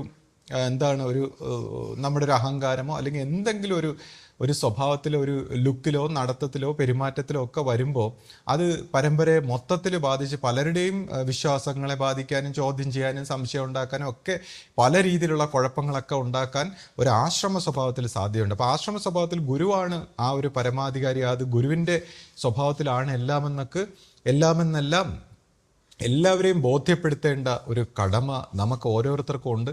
അപ്പോൾ എല്ലാവർക്കും ഇതിൻ്റെ സുപ്രീമായിട്ടുള്ള ഒരു ഗോഡിൻ്റെ പരമ്പരയാണ്. അപ്പോൾ ആ പരമ്പര എങ്ങനെ ആയിരിക്കണം, അല്ലെങ്കിൽ അതിൽ പ്രവർത്തിക്കേണ്ടവരും എല്ലാം എങ്ങനെ ആയിരിക്കണമെന്ന് എപ്പോഴും എല്ലാവർക്കും ആ ഒരു സ്വഭാവം മേളിൽ നിന്ന് തന്നെ വന്നാൽ മാത്രമേ അത് താഴോട്ട് റിഫ്ലക്റ്റ് ചെയ്ത് എല്ലാവർക്കും ഒത്തൊരുമയോടെ പ്രവർത്തിച്ച് പോകാൻ പറ്റൂ എന്നുള്ളൊരർത്ഥത്തിൽ ആണ് ഞാനിത് എപ്പോഴും ഈ ഒരു വിഷയം വീണ്ടും വീണ്ടും അറിയാതെ പറഞ്ഞു പോകുന്നത്. അല്ലാതെ എനിക്ക് ഇപ്പോൾ എന്തെങ്കിലും ഇത് ആരെങ്കിലും കുറ്റപ്പെടുത്താനോ അല്ലെങ്കിൽ മറ്റൊരു ഉദ്ദേശത്തിലല്ല ഇതിങ്ങനെ പറഞ്ഞു പോകുന്നത്. പിന്നെ അപ്പോൾ ആ പഴയ സ്വഭാവത്തിലുള്ളവർ, ഇപ്പോൾ പഴയ ആൾക്കാരെ അല്ലെങ്കിൽ കഴിഞ്ഞ ദിവസം ഞാനിങ്ങനെ കുറ്റപ്പെടുത്തുന്നതല്ല. കാരണം ഈ പഴയ സ്വഭാവത്തിലുള്ള എല്ലാവർക്കും ഈ പൂർണ്ണതയിലേക്ക് അവർ വളരണം, അല്ലെങ്കിൽ ഗുരു വിഭാവനം ചെയ്ത, ഗുരു ആഗ്രഹിച്ച രീതിയിലേക്ക് ആ പഴയ സ്വഭാവത്തിലും പുതിയ സ്വഭാവത്തിലും ഒക്കെ ഉള്ളവർ ഒരുപോലെ പ്രവർത്തിക്കണമെന്നും, അങ്ങനെ പഴയ സ്വഭാവത്തിലും പുതിയ സ്വഭാവത്തിലും എല്ലാവരും ഒരുപോലെ ഗുരുവിന് പിന്നിൽ അണിനിരന്നാൽ മാത്രമേ ഗുരുവിന് പൂർണ്ണമായിട്ടും പ്രവർത്തിക്കാൻ പറ്റൂ.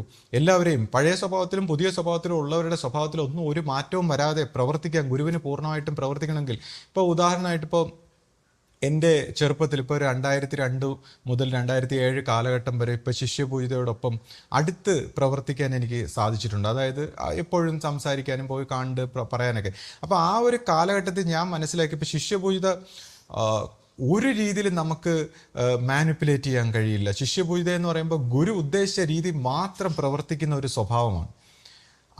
നമ്മൾ എത്ര സ്നേഹത്തോടെ നമ്മളോട് സംസാരിച്ചാലും ആ ഗുരുവിൻ്റെ കാര്യത്തിൽ ഒരു വിട്ടുവീഴ്ചയും ചെയ്യാത്ത, അല്ലെങ്കിൽ ഒരു ശിഷ്യൻ എന്ന രീതിയിൽ നമ്മളെല്ലാ രീതിയിലും പരീക്ഷിച്ചും നമ്മളെ ഉണർത്തിയെടുക്കാൻ ശ്രമിക്കുന്ന ഒരു അത്രയ്ക്ക് ക്ലിയർ ആയിട്ടുള്ളൊരു വ്യക്തിത്വമാണ്.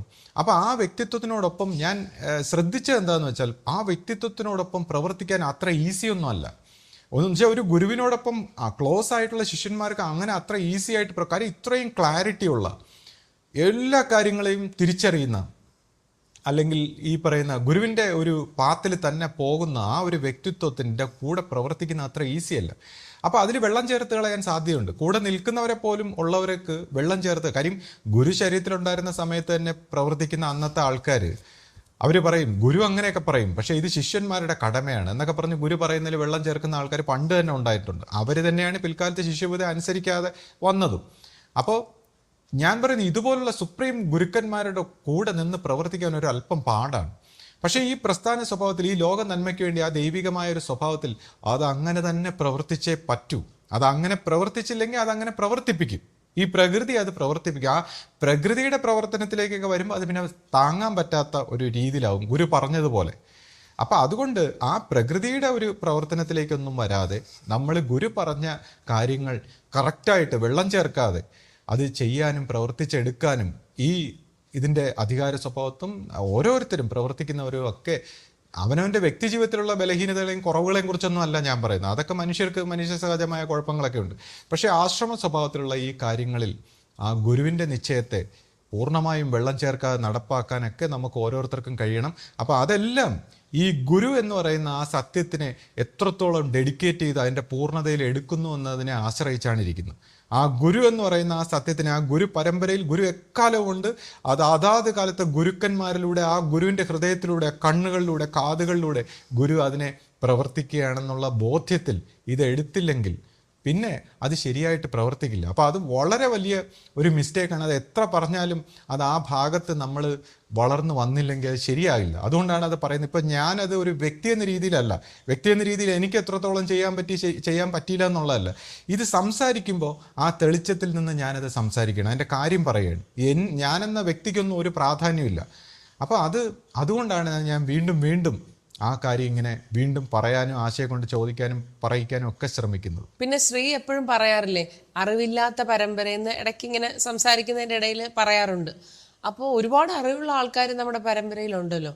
അപ്പോൾ അവർ ചിന്തിക്കത്തില്ലേ, ശ്രീക്ക് എന്താ അത്ര വലിയ അറിവാണോ? അപ്പോൾ അങ്ങനെ നമ്മൾ ഏകപക്ഷീയമായിട്ട് അറിവില്ലാത്തൊരു പരമ്പര എന്ന് പറയുമ്പോൾ അത് ശരിയാണോ? ശ്രീ തന്നെ ഒന്ന് പറയാമോ? ഇപ്പോൾ അറിവില്ലാത്ത പരമ്പര എന്ന് പറഞ്ഞത് ഞാനല്ല, അത് ദൈവനിശ്ചയമായിട്ട് കിട്ടിയ ഒരു അറിയിപ്പിനെ കുറിച്ച് ഗുരു പറഞ്ഞതിനെ കേട്ട് പറഞ്ഞതാണ്. പിന്നെ ഞാനത് പറയാൻ യോഗ്യനാണോ എന്ന് ചോദിക്കുമ്പോൾ തീർച്ചയായിട്ടും അല്ല. പക്ഷേ എനിക്ക് ഇത് പറയാനുള്ളൊരു യോഗ്യത എന്ന് ഞാൻ കാണുന്നത് എന്താണെന്ന് വെച്ചാൽ, ഞാൻ അറിവില്ലാത്തവനാണെന്ന് തിരിച്ചറിഞ്ഞതിൽ നിന്നാണ്. കാരണം ഞാനിങ്ങനെ അന്വേഷിച്ച് എൻ്റെ ജീവിതത്തിൻ്റെ പല രീതിയിലും പല ഘട്ടങ്ങളിലൂടെ ഇത് അന്വേഷിച്ച് മനസ്സിലാക്കിയപ്പോൾ എനിക്ക് അറിവില്ലാത്തവനാണെന്നൊരു പൂർണ്ണമായ ബോധ്യം വന്നതിൽ നിന്നാണ് ഞാൻ ഈ അറിവില്ലാത്തതിൻ്റെ ഒരു വിഷയം സംസാരിക്കുന്നത്. കാരണം ഇപ്പം ഞാൻ ചെറുപ്പകാലത്ത് ഇപ്പോൾ ഗുരുവിൻ്റെ അടുത്ത് വരുമ്പോൾ, ശിഷ്യപൂജിതയുടെ അടുത്തൊക്കെ വരുമ്പോൾ ഞാൻ ഒരുപാട് പുസ്തകങ്ങളൊക്കെ വായിച്ചു, ഭഗവത്ഗീതയും വേദാന്തങ്ങളും ഉപനിഷത്തുകളും മറ്റ് ഗുരുക്കന്മാരെ കുറിച്ചൊക്കെ വായിച്ച് ഒരുപാട് അറിവുണ്ടെന്നുള്ളൊരു ചിന്തയാണ്. അപ്പം നമ്മളിങ്ങനെ അറിവുണ്ട് എന്നുള്ള ഒരു ചിന്തയിൽ ഇങ്ങനെ ആദ്യകാലത്ത് വരുമ്പോൾ പല സന്യാസിമാരും പലരോടും ഞാൻ തർക്കിക്കാറുണ്ട്. വെളിയിലുള്ള വേദാന്തികളോടും ഇൻ്റലക്ച്വൽസിനോടും ഒക്കെ തർക്കിച്ചൊക്കെ സംസാരിക്കാറുണ്ട്. അപ്പം അങ്ങനെയുള്ളൊരു അറിവിൽ നമ്മളിങ്ങനെ ഇപ്പോൾ ശിഷ്യപൂജിതയുടെ അടുത്ത് വരുമ്പോൾ, ഇപ്പോൾ അന്നത്തെ കാലത്ത് ജ്യോതിർമയ സ്വാമിയോട് പോലും ഞാൻ പോയി വേദാന്തമൊക്കെ സംസാരിച്ച് പരസ്പരം നമ്മൾ രണ്ടുപേരും ഇതിനെക്കുറിച്ച് ആർഗ്യുമെൻ്റ് ഒക്കെ ചെയ്തിട്ടുണ്ട്. അപ്പോൾ അതിൽ നിന്നെല്ലാം വ്യത്യസ്തമായിട്ട് ഇപ്പോൾ ശിഷ്യപൂജിതരുടെ അടുത്ത് ചെല്ലുമ്പോൾ പെട്ടെന്ന് എനിക്കൊരു ബുദ്ധിമുട്ടുണ്ടായി. അതായത് ശിഷ്യപൂജിതരുടെ അടുത്ത് ചെല്ലുമ്പോൾ പെട്ടെന്ന് ഞാൻ അറിവില്ലാത്തവനാണെന്ന് എനിക്ക് തന്നെ തോന്നുന്നു. അതൊരു വിഷയം. പിന്നെ എൻ്റെ സംശയങ്ങളും എൻ്റെ ചോദ്യങ്ങളും എൻ്റെ ബുദ്ധിയെല്ലാം മരവിച്ചതുപോലെ ഞാൻ ഒന്നും അറിഞ്ഞൂടാത്ത ഒരാളിനെ പോലെ എനിക്ക് തോന്നുന്നു. ശിഷ്യപൂജിതരുടെ അടുത്ത് ചെല്ലുമ്പോൾ എൻ്റെ സംശയം, എൻ്റെ മനസ്സൊക്കെ നിശ്ചലമാകുന്ന പോലെ തോന്നുന്നു. അപ്പോൾ അത് സത്യം പറഞ്ഞാൽ അതൊരു ഗുരുവിൻ്റെ അടുത്ത് ചെല്ലുമ്പോൾ ഉണ്ടാകുന്ന ഒരു വലിയ അനുഭവമാണ്. അതെനിക്ക് അറിഞ്ഞുകൂടായിരുന്നു. പക്ഷേ എനിക്കതൊരു കുറവ് പോലെ, കാരണം ശിഷ്യപൂജിതയുടെ അപ്രോച്ച് ചെയ്യുമ്പോൾ ഞാനൊരു അറിവില്ലാത്തവനാണെന്നും എനിക്കൊന്നും അറിഞ്ഞുകൂടാത്ത അവിടെ ഒരു തികഞ്ഞ അറിവിൻ്റെ ഒരു സ്ഥാനമാണെന്ന് എനിക്കിങ്ങനെ ഫീൽ ചെയ്യുന്നു. അപ്പോൾ നമുക്കൊരു വിഷമമൊക്കെ ഉണ്ടായി. കാരണം ഒരു വളരെ വലിയൊരു അപമാനമാണല്ലോ അത്. കാര്യം ബാക്കി എല്ലായിടത്തും ചെന്ന് നമ്മൾ ഇത്ര ഭയങ്കരമായിട്ട് തർക്കിക്കുകയൊക്കെ ചെയ്യുമ്പോൾ, അത് തർക്കിച്ച് വിജയിക്കുകയൊക്കെ ചെയ്യുമ്പോൾ ശിഷ്യപൂജിതയുടെ അടുത്ത് ചെല്ലുമ്പോൾ നമ്മളിൽ അറിവില്ലാത്ത പോലത്തെ ഒരു അനുഭവം. അപ്പോൾ അത് വലിയൊരു വിഷമമായി. അങ്ങനെ അതിന് ഞാൻ പിന്നെ കണ്ടെത്തിയ സൊല്യൂഷൻ എന്ന് വെച്ചാൽ, ഞാൻ മുമ്പിൽ ചെല്ലുമ്പോഴാണല്ലോ ഈ വിഷമം, നമ്മുടെ മനസ്സൊക്കെ മരവിച്ച് പോകുന്നത്. ഞാൻ പിന്നെ എഴുതാൻ തുടങ്ങി. കാര്യം എൻ്റെ പാണ്ഡിത്യം ഗുരുവിനെ അറിയിക്കണമല്ലോ. അപ്പോൾ വേദാന്തമൊക്കെ എഴുതി പല രീതിയിൽ അങ്ങനെയല്ലേ ഇങ്ങനെയല്ലേ എന്നൊക്കെ പറഞ്ഞ് നിരന്തരം കൊണ്ട് കൊടുക്കാനും ഗുരു അത് ഗുരുവിനതൊരു തമാശയാണ്, എനിക്കറിയാം.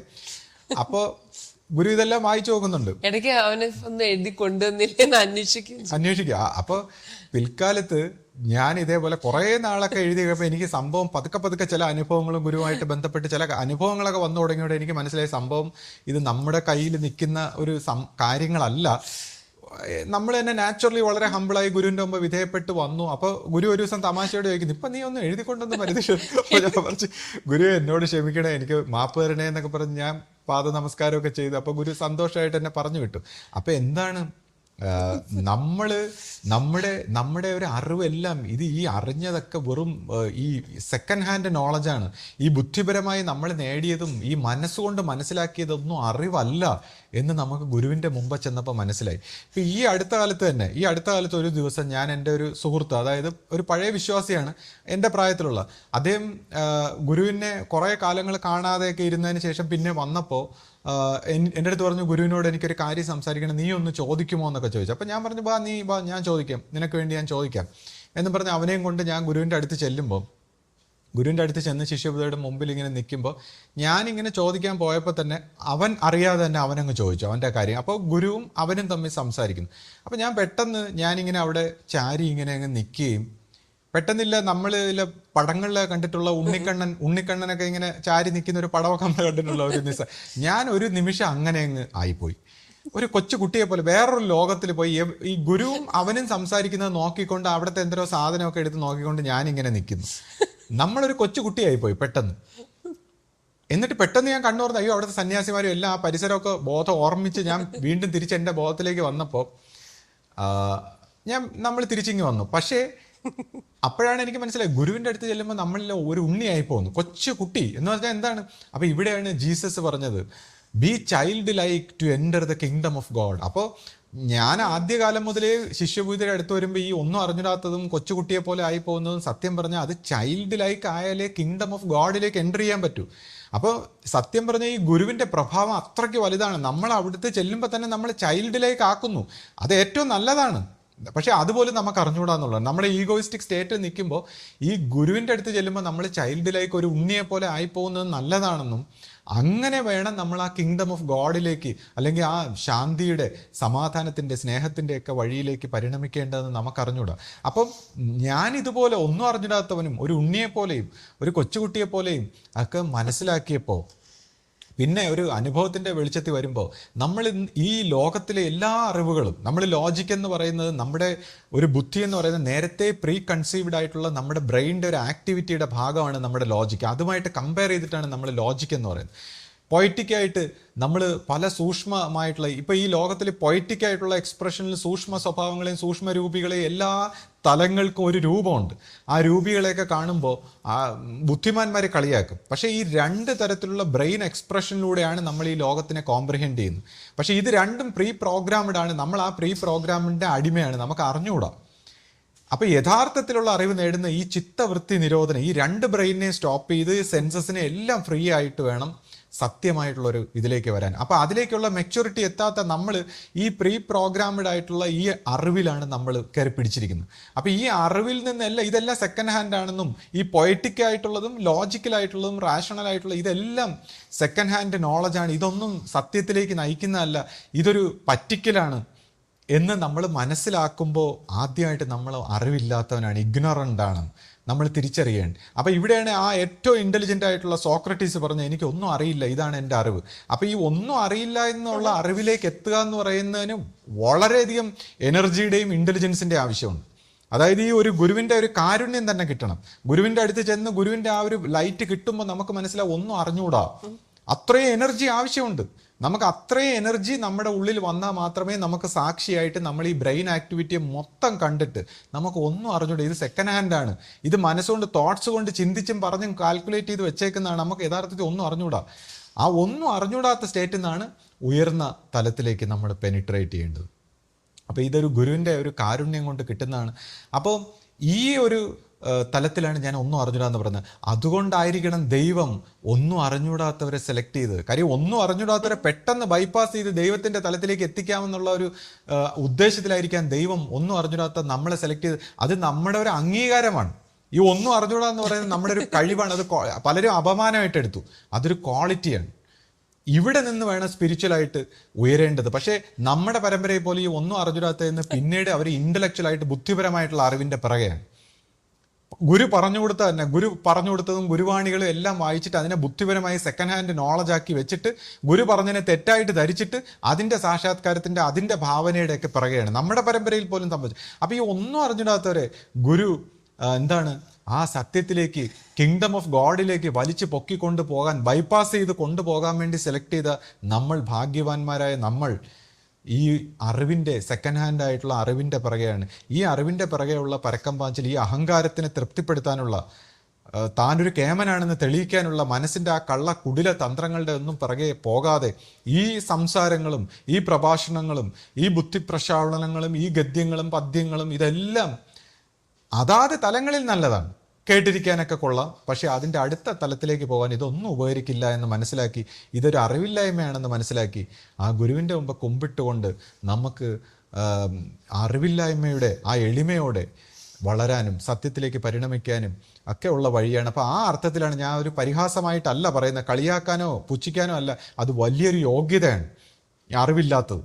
ഈ പറയുന്ന കാര്യങ്ങളെക്കുറിച്ച് ഒരുപാട് അറിവുള്ള പലരോടും ഞാൻ സംസാരിച്ചിട്ടുണ്ട്. അവർക്കൊന്നും ഇത് ഒരിക്കലും എടുക്കാൻ പറ്റാത്ത രീതിയിൽ അത്രമാത്രം അടഞ്ഞു പോയ ഒരു വ്യക്തിത്വങ്ങളെ ഞാൻ എൻ്റെ ജീവിതത്തിൽ ഒരുപാട് കണ്ടിട്ടുണ്ട്. ഞാൻ സ്പിരിച്വലായിട്ടുള്ള ഒരുപാട് ഡിസ്കഷൻസ് ഒക്കെ നടത്തിയിട്ടുണ്ട്. അപ്പോൾ ഇതൊരു ഭാഗ്യമാണ്. ഈ ഒഴിഞ്ഞ സൈലൻ്റ് ആയിട്ടുള്ള എംപ്റ്റി ആയിട്ടുള്ള മൈൻഡിൽ ഇരുന്നുകൊണ്ട് ഉണർന്ന് സത്യത്തിലേക്ക് പോകേണ്ട ആ സ്ഥാനത്ത് നമ്മൾ വേണ്ടാത്ത അറിവുകൾ കുത്തി നിറച്ച് നമ്മുടെ മനസ്സിനെ നശിപ്പിക്കരുത്. എല്ലാവർക്കും ഈ സത്യത്തിൻ്റെ, ശാന്തിയുടെ ആ ദൈവികമായ ഒരു തലത്തിലേക്ക് വികസിക്കാൻ ഗുരു കാരുണ്യം ഉണ്ടാകട്ടെ എന്ന് പ്രാർത്ഥിച്ചുകൊണ്ട് നിർത്തുന്നു. സദ്ഗുരുവേ ശരണം. സദ്ഗുരുവേ ശരണം.